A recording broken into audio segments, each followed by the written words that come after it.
Some people thought it was kind of a peculiar decision that Sony decided to make the sequel to God of War, one of its biggest action-adventure games of all time, exclusively for the PlayStation 2 when the PlayStation 3 is out there and everyone's buying it.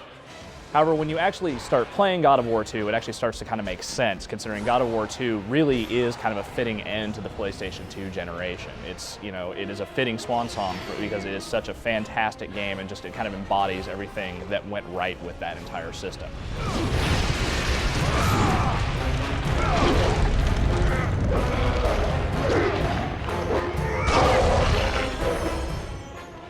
Once again, you play the game as Kratos, the angry god of war who, you know, originally was immortal, then sort of killed Ares in the last game, became the god of war in this one.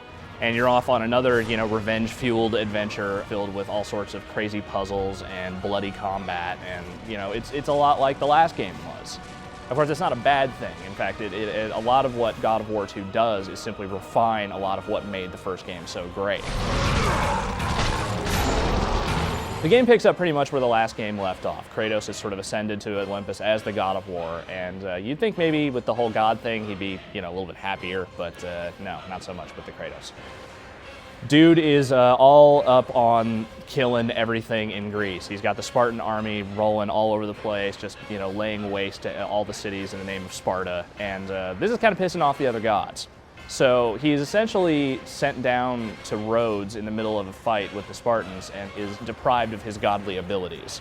A few fights later and a little bit of betrayal by Zeus, and you're basically dead until Gaia, one of the Titans, comes along and basically, you know, resurrects you and tells you that you can change your fate. You don't have to die. You don't have to be betrayed by Zeus if you go and find the Sisters of Fate, who control fate. Of course, this wouldn't be anything related to Greek mythology if it weren't a horribly labyrinthine process to get to them, because they're out on this remote island that's just like all these different puzzles and weird traps and pitfalls and everything, and basically it's just a big pain in the ass to get there. But it's a fun pain in the ass because you have to get to solve all those puzzles, you get to kill a whole lot of horrible monsters in the process, and even kill some figures from Greek mythology like Perseus and Icarus, and you know, maybe you'll find a god. We will never allow you to reach our sacred temple, Kratos. If you play God of War 1, God of War 2 is very similar and is immediately accessible from the get-go. The combat actually hasn't changed a whole lot in any capacity. It still relies heavily on the whip-heavy combat of your chain blades that are on either arm. You get your magic attacks, you get a few upgradable weapons as time goes on, but pretty much the bulk of the combat is all about using the blades and just doing the basic combos and kind of mashing on the buttons a little bit.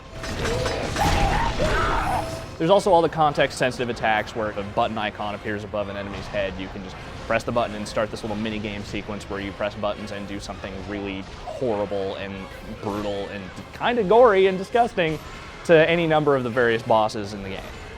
Of course, that's pretty much what makes the game entertaining, is how bloody and violent and over the top it is, and there are some really spectacular deaths in this game, especially with the bosses, which there are also more of in this game as opposed to the 3 that were in God of War.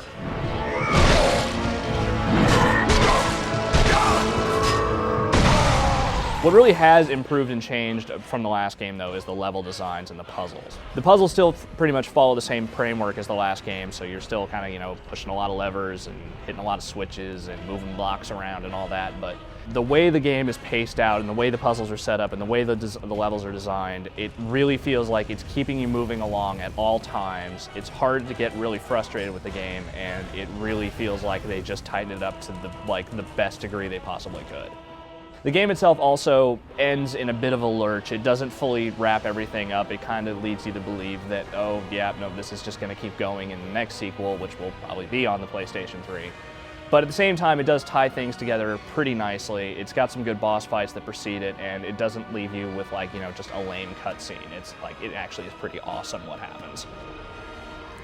From a production standpoint, God of War 2 is also immensely impressive. It is, again, just like God of War was, one of the best looking games on the PlayStation 2, especially in scope and scale. Like, the levels in the game are just massive in a lot of spots. The game also has another fantastic musical score and some heavy-hitting voice talent, including Michael Clarke Duncan and Harry Hamlin reprising his Clash of the Titans role as Perseus in one of the best cameos ever. I have faced test after test in search of the sisters. And now you have dashed it all away. You certainly do not live up to your reputation, ghost of Sparta. For fans of the original God of War 2 is pretty much exactly what you were hoping for. It takes everything that was great about the first game, really improves it in a lot of meaningful ways, and damn it if it isn't just a whole lot of fun to run around and kill stuff as Kratos. It doesn't really move the series immensely forward in any meaningful capacity, but as a pure, unadulterated sequel to what God of War was, it is a fantastic game, and it is, again, a really fitting swan song for the PlayStation 2.